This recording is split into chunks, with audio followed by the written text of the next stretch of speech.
Qu'est-ce que l'effet Lucifer ? Merci d'avoir posé la question. Selon la Bible, Lucifer était l'ange préféré de Dieu. Mais un jour, il s'est rebellé contre lui. Déchu du paradis, il est devenu le maître de l'enfer. Le psychologue Philippe Zimbardo s'est inspiré de ce mythe pour nommer l'effet Lucifer, auquel il a consacré sa vie. C'est un processus de transformation selon lequel une personne, a priori considérée normale, intégrée socialement, voire gentille, sans traumatisme ou trouble mental, peut commettre des actes atroces. Pour étudier le phénomène, Zimbardo a mené l'une des expériences les plus connues de la psychologie à ce jour, l'expérience de Stanford.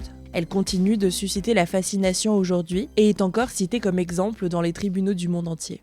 En quoi consiste-t-elle ? Philippe Zimbardo est enseignant à l'université de Stanford en Californie en 1971. Après des tests psychologiques, il sélectionne 24 étudiants volontaires qui lui semblaient tous également équilibrés et bons. Une moitié se voit assigner le rôle de garde, l'autre de prisonnier. Les gardes portent des costumes et des lunettes réfléchissantes pour les rendre anonymes. Le professeur avait prévu 2 semaines d'expérience, mais il a dû l'interrompre au bout de 5 jours car les gardes devenaient violents envers les prisonniers.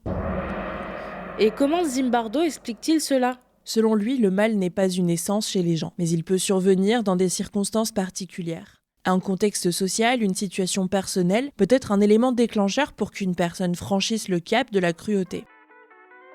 Prenez l'exemple de Walt Whitman dans la série Breaking Bad, cet enseignant de physique-chimie qui devient un baron de la drogue pour subvenir aux besoins de sa famille lorsqu'il apprend qu'il est condamné par un cancer.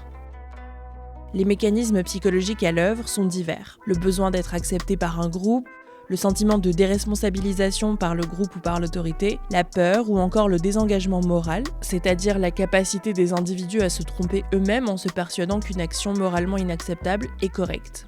Si certains reprochent à Zimbardo d'être pessimiste ou de déresponsabiliser ceux qui commettent le mal, sa réponse est plus nuancée. Il faudrait tenir compte de la personnalité et de l'histoire d'un individu, mais aussi du système dans lequel nous vivons. La richesse, le contexte politique et religieux, l'histoire, les dominations sociales, ces facteurs interagissent avec notre personnalité. Et Zimbardo ne croit pas que les humains soient simplement mauvais. Pour lui, la morale peut prendre le dessus sur les facteurs externes. Par exemple, même dans un contexte d'antisémitisme et de terreur, sous le Troisième Reich en Allemagne, des personnes dites justes ont protégé des juifs au péril de leur vie. Et aujourd'hui, l'effet Lucifer a encore une utilité ? Oui, il est encore utilisé par les experts en psychologie lors de procès. Par exemple, en 2004, aux États-Unis, une émission révèle à la télévision des images de soldats américains en train de torturer, maltraiter et violer des hommes et des femmes dans la prison d'Abu Ghraib en Irak. L'opinion publique américaine est scandalisée. Ceux qu'ils considéraient comme des gentils deviennent des bourreaux. Zimbardo est invité en tant qu'expert au procès. Sans excuser les soldats, il déclare que leurs caractéristiques personnelles ont été surestimées et que la politique menée par le président Bush et sa justification de la violence, les conditions de vie atroces des soldats et la peur ont facilité la naissance de la violence. Voilà ce qu'est l'effet Lucifer.